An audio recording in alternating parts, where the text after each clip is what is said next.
भगवान के भोले भाले भक्त धन्ना की कहानी। भक्त धन्ना का जन्म मुंबई के पास धुआन गांव में एक जाट घराने में हुआ। माता पिता कृषि और पशुपालन करके अपना जीवन यापन करते थे। वह बहुत निर्धन थे। जैसे ही धन्ना बड़ा हुआ उसे भी पशु चराने के काम में लगा दिया। वह प्रतिदिन पशु चराने जाया करता। गांव के बाहर ही कच्चे तालाब के किनारे एक ठाकुर द्वार था जिसमें बहुत सारी ठाकुरों की मूर्तियां रखी हुई थी। लोग प्रतिदिन वहां आकर माथा टेकते व भेंटा अर्पण करते। धन्ना पंडित को ठाकुरों की पूजा करते, स्नान करवाते व घंटियां खड़काते रोज देखता। अल्प बुद्धि का होने के कारण वह समझ न पाता। एक दिन उसके मन में आया कि देखते हैं कि क्या है। उसने एक दिन पंडित से पूछ ही लिया कि आप मूर्तियों के आगे बैठकर आप क्या करते हो। पंडित ने कहा ठाकुर की सेवा करते हैं जिनसे कि मनोकामनाएं पूर्ण होती हैं। धन्ने ने कहा ये ठाकुर मुझे भी दे दो। उससे छुटकारा पाने के लिए पंडित ने कपड़े में पत्थर लपेटकर दे दिया। घर जाकर धन्ने ने पत्थर को ठाकुर समझकर स्नान कराया और भोग लगाने के लिए कहने लगा। उसने ठाकुर के आगे बहुत मिन्नतें की। धन्ने ने कसम खाई कि यदि ठाकुर जी आप नहीं खाएंगे तो मैं भी भूखा ही रहूंगा। उसका ये प्रण देखकर प्रभु प्रकट हुए तथा रोटी खाई व लस्सी पी। इस प्रकार धन्ने ने अपने भोलेपन में पूजा करने और साफ मन से पत्थर में भी भगवान को पा लिया। जब धन्ने को लगन लगी उस समय उसके माता पिता बूढ़े हो चुके थे और अकेला नव युवक था। उसे ख्याल आया कि ठाकुर को पूजा से खुश करके यदि सब कुछ हासिल किया जा सकता है तो उसे अवश्य ही यह करना होगा जिससे घर की गरीबी चली जाए तथा सुख आए। ऐसा सोचकर ही वह पंडित के पास गया। पंडित ने पहले ठाकुर देने से मना के दिया कि वह ठाकुर की पूजा अकेले नहीं कर पाएगा।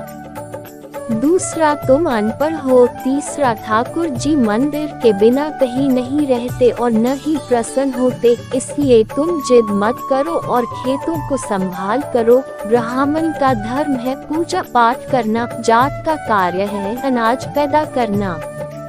परंतु धन्ना टस से मस न हुआ। अपनी पिटाई के डर से पंडित ने जो शालिग्राम मंदिर में फालतू पड़ा था उठाकर धन्ने को दे दिया और पूजा पाठ की विधि भी बता दी। पूरी रात धन्ने को नींद न आई। वह पूरी रात सोचता रहा कि ठाकुर को कैसे प्रसन्न करेगा और उनसे क्या मांगेगा। सुबह उठकर अपने नहाने के बाद ठाकुर को स्नान कराया। भक्ति भाव से बैठकर लस्सी रिड़की व रोटी पकाए। उसने प्रार्थना की, हे प्रभु भोग लगाओ।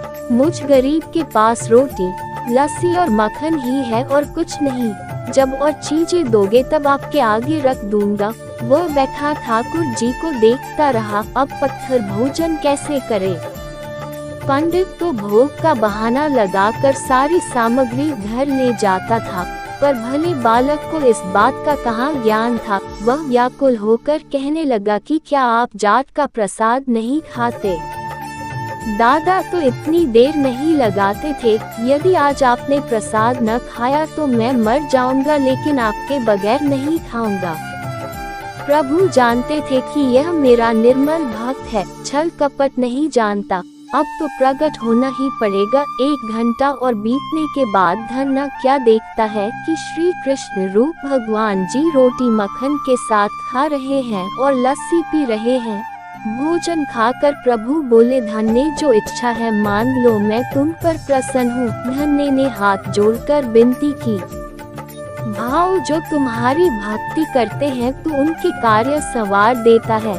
मुझे गेहूँ दाल वघी दीजिए, मैं खुश हो जाऊंगा। यदि जूता कपड़े 7 प्रकार के अनाज, गाय या भैंस, सवारी करने के लिए घोड़ी तथा घर की देखभाल करने के लिए सुंदर नारी मुझे दे। धन्ने के यह वचन सुनकर प्रभु हंस पड़े और बोले, ये सब वस्तुएं तुम्हें मिल जाएंगी। प्रभु बोले, अन्य कुछ। प्रभु मैं जब भी आपको याद करूं आप दर्शन दीजिए, यदि कोई जरूरत हुई तो बताऊंगा। तथास्तु।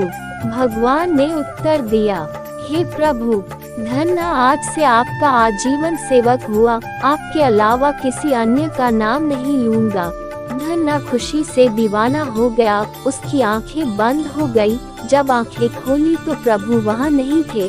वो पत्थर का शालिग्राम वहाँ पड़ा था। उसने बर्तन में बचा हुआ प्रसाद खाया, जिससे उसे 3 लोकों का ज्ञान हो गया। प्रभु के दर्शनों के कुछ दिन पश्चात धन्य के घर सारी खुशियाँ आ गई। एक अच्छे अमीर घर में उसका विवाह हो गया। उसके बिना बोई भूमि पर भी फसल लहलहा गई। उसने जो जो प्रभु से मांगा था उसे सब मिल गया। किसी ने धन्य को कहा, चाहे प्रभु तुम पर प्रसन्न है, तुम्हें फिर भी गुरु धारण करना चाहिए। उसने स्वामी रामानंद जी का नाम बताया। एक दिन अचानक ही रामानंद जी उधर से निकले। भक्त धन्य ने दिल से उनकी खूब सेवा की तथा दीक्षा की मांग की। रामानंद जी ने उनकी विनती स्वीकार कर ली और दीक्षा देकर धन्य को अपना शिष्य बना लिया। धन्य भगवान के नाम का सुमिरन करने लगा। प्रभु जानते थे कि यह मेरा निर्मल भक्त है, छल कपट नहीं जानता, अब तो प्रकट होना ही पड़ेगा। प्यारे दोस्तों, अगर आपको ये कहानी भगवान के भोले भाले भक्त धन्य की कहानी अच्छी लगी हो तो आप अपने सगे संबंधी दोस्त को जरूर भेजना और कमेंट में राधे राधे लिखना मत भूलिएगा। और आप हमको सब्सक्राइब भी कर सकते हैं। राधे राधे।